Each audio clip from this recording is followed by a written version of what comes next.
how's it going, guys? My name is Zach with the Movie Castle, and today we're going to be taking a look at Cruel Kingdom issue number 1. This is the 4th book in the new line of EC comics that are put out by Oni Press, and honestly, this one came out really good. There have been some missteps in the new Oni Press EC books. I mean, that first issue of Epitaphs was pretty bad, but I always want to go in, give number 1 a shot, and see what happens. And honestly, this one came out pretty well. It's Cruel Kingdom, so it's primarily fantasy, but with an edge of sci-fi and or horror to it. And all the stories in here had a really good spin and a really good base idea. The Robo King character on the cover is a really cool character. That floating crown, that's pretty sweet, but he has a good story behind him about a village that's going to keep turning to him so they don't have to do the violence themselves. But we also get a slasher spin on Snow White and the Seven Dwarfs. We get a story about what if a UFO lands in Lord of the Rings and a group of, I don't know, Buzz Lightyear looking spacemen come out and say, we're only here to help. We can rework your planet with our science, not that dangerous magic stuff. And then the final story is a King Arthur Sword in the Stone story that intentionally lets you think it's going to play into tropes. Overall, all of them have a pretty fun setup and go into a pretty fun ending, and all the stories in here, even the weakest one, was still pretty solid, but the highlights really do work. So overall, we're coming out of the gate pretty strong, and I'm hoping that Cruel Kingdom will turn into a really fun book. It's promising so far. As I said, a really solid opener with some good stories in it. Yeah, I can recommend this one. Go check it out. But if you want to see a little bit more on each story, I'm going to switch to the close-up camera. I'll show you guys a little bit of the stories, a little bit of the art, but no major spoilers. But if you want to dig down a little deeper, let's switch to the close-up camera. Alright, here we are inside the castle taking a closer look at Cruel Kingdom. Let's bring it closer to the camera. We have the new banner with Spiky Cruel and Gothic Kingdom, and the skull with smoke coming out, and this one is labeled Sorcery. Number 1 from January, but other than the banner, we got this really cool cover. These new EC books, you can criticize some of them, but at least the cover art has been really cool. And we get a portrait of the Robo King, who is in the book. And I mean, the floating crown, the giant sword, the way the armor kind of blends into the robot's body and the big cape. This guy's cool, and I love this cover. It's fun. The back we do get as an ad page, and on the bottom, $4.99, 16+, Oni Press. Cracking it open, we get to see Cruel Kingdom and then 4 stories. I'm not sure if it's gonna stay 4 or not. I think sometimes they give the first issue 1 extra. But we get to see Blood of the Robo King, Friendly Visitors, Death and Pickaxes, and the Demon's Face. And then after this fun image of a knight with the EC logo, we're going to get into the stories proper. Now, I'm not going to do any major spoilers, but I do want to say my piece on each story and show you guys some of the art, but I'll try to be avoiding the end bits, so no major spoilers, but let's do a deeper dive. We open up with Blood of the Robo King, and I feel this first panel really tells you everything you need to know. An advanced city in the background, but something's happened that led to social regression, and now they live in a medieval-style village. The people of this village are upset because they're sure they're going to die to an invading force. However, this guy has his own plans. He has rebuilt a piece of ancient technology called the Robo King, but it is not without its share of controversy. You see, they said that they've taken a vow, thou shalt not kill, because that's what got them to this situation in the first place, and they say, it's okay, we're not killing anyone, the Robo King is. And boy, does that Robo King kill.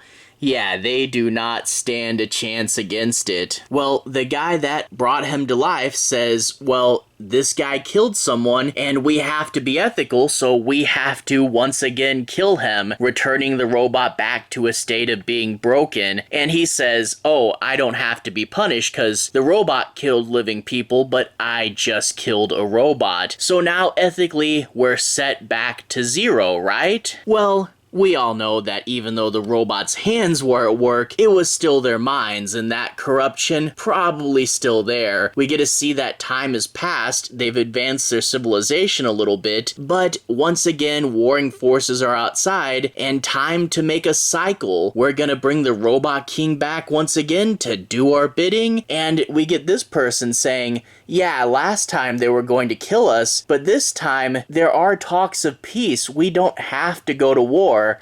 But, I mean, we already got the Robo King out, right? I do like this story, this concept, this idea that you can pretend to get around something like, oh, ethics are listed as this, and if we just technically do that, then technically we're fine, right? But the idea that deep down we all know better, and I love the secular pattern of this story, keep coming back to these same things over and over again. We never learn our lesson. But also, the Robo King himself with the floating crown design, it's really cool. So yeah, started off with a really good story. Let's move on. The next story sees this guy in a field, and he is visited by a spaceship. As the ship sets down, they go to get this oracle type character, this woman in the village who knows magic, and she of course was already aware of the ship and knew of them coming to get her. They go see the aliens, and they're like testing the air and learning the language, and when they see it safe, they take off their helmet and reveal that they are a seemingly benevolent group of space travelers. But we get sort of the back and forth in this one too. The old woman says in regards to this dragon that's flying overhead, oh, it's mainly harmless, you can scare it off with fireworks. But he says, we want to help you with our new force field. And you get these themes where he says, magic is dangerous, you need to embrace technology, you need to embrace the new ways, you don't want to be left alone to the cruel world of magic, but again, embracing the new ways might take over the world as you know it. So yeah, they come with their science. Will you embrace the science? However, the old woman warns of them, saying magic and science cannot coexist, and that one is going to overpower the other. And even though they say they have our best interest at heart, do they really? And we do get a bunch of talking in this story. Not gonna lie, it was just a little bit too long, but the idea of one power coming in and, you know, it's going to inevitably take over, yeah, the idea of the dangers that presents there, and then plus the idea of a spaceship, but rather than the aliens landing on Earth, they land in essentially Lord of the Rings. Like I said earlier, it's a little bit too long, but it's still a really cool idea, and it does have a really fun ending as well. Now after that, here's a story that I, as a horror fan, have to love. We get to see Snow White, and she's woken up by the kiss of a prince, but we zoom out, and we get to see this guy.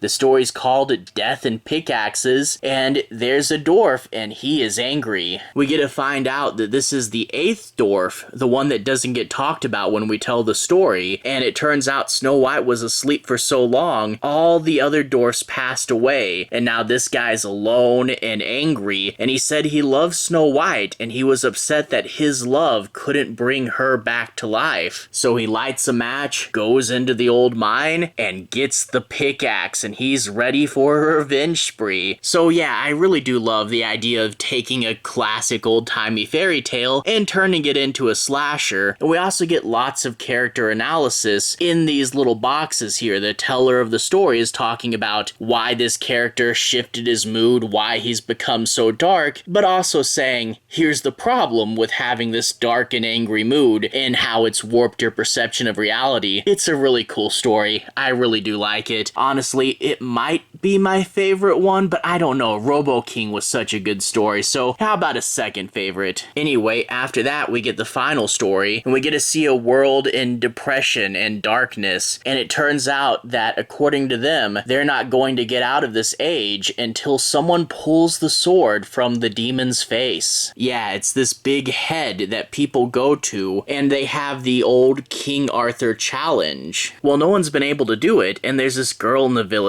that says, says, "I think I can." She's ridiculed by the other villagers, and they point out the prophecy says a man will do it, and she's like, oh, when they say man, it really means more colloquially. It's more like one, like an individual, and I can do it because I believe in myself. And when I was reading these first few pages, I'm like, oh, it's a believe in yourself story. That's so incredibly hokey. That's so campy. And I was ready for this to just be a super on the nose story. However, that's what the story wants you to think. I won't say what happens, but there is a very dark turn towards the end of the story, and I really do like that. I really do like setting it up to be the obvious path, but no, this isn't a hokey believe in yourself story. It's still cruel universe after all. That one I think was fun, even though it did feel a little bit short. So overall, we got some really good stories in here, and I think the cruel ones, like Cruel Universe, was better than Epitaphs from the Abyss. Shiver was okay, but it's hard to judge that book because the first one was a Christmas one. But I think Cruel Kingdom came out really good, and I'm hoping for more good EC comics because as it stands now, this first issue was really fun, and I could totally go for more of it. Anyway, to everyone who's watched so far, thank you for watching. To everyone who's liked and subscribed, thank you. You really are helping the channel out. I'll leave a relevant playlist on the bottom. This should be my EC Comics playlist where you can see me review the other first issues as well as some other EC stuff. Anyway, have a good day. I'll see you guys again very, very soon. Relevant playlist here. Have a good day now.